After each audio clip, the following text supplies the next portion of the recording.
Okay. नमस्कार भाऊ. नमस्कार. तुमचा पूर्ण परिचय सांगा. माझं नाव आहे संतोष वामनराव डोलारे.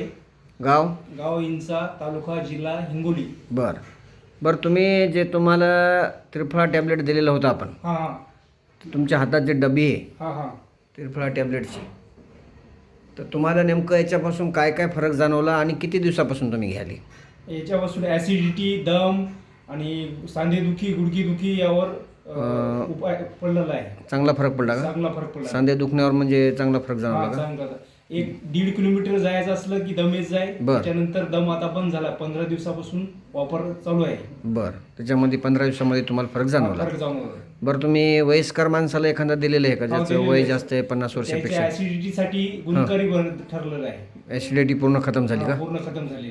बरं बरं. तुम्ही आतापर्यंत कोणाकोणाला दिलं हे? तुमच्या माध्यमातून काही लोकांना दिलं का तुम्ही? विषय बोटला दिले सर. बरं. तर त्या लोकांचं काय म्हणणं त्या आहे? लोकांचा गुणकारी फायदा झालेला आहे. म्हणजे कोण्या कोण्या याच्यावर फरक पडला त्यांना? दमावर, सांधेदुखी, गुडघेदुखी, बरं ते गुडघ्याचं ऑपरेशन होती ते कमी झाली, जाणवलेली आहे. बरं. समजा नुसतं पोटावरच नाही तर हे त्रिफळा टॅबलेट सगळ्याच शरीरावर समजा काम सगळ्या करायला? शरीरावर काम करत. बरं आणि मला तर खात्रीशीर अनुभव आलेला आहे. बरं. 1.5 किलोमीटर चालायचं असलं हां की दम येत जाय. बरं. ते त्याच्यानंतर पूर्ण आता कमी झाला. पूर्ण कमी झालेलं आहे. बरं. आता आपलं कृष्णा बिझनेसचा त्रिफळा वापरून तुम्ही समाधानी आहे का? गाव समाधान आहे. बरं. राम राम. हां.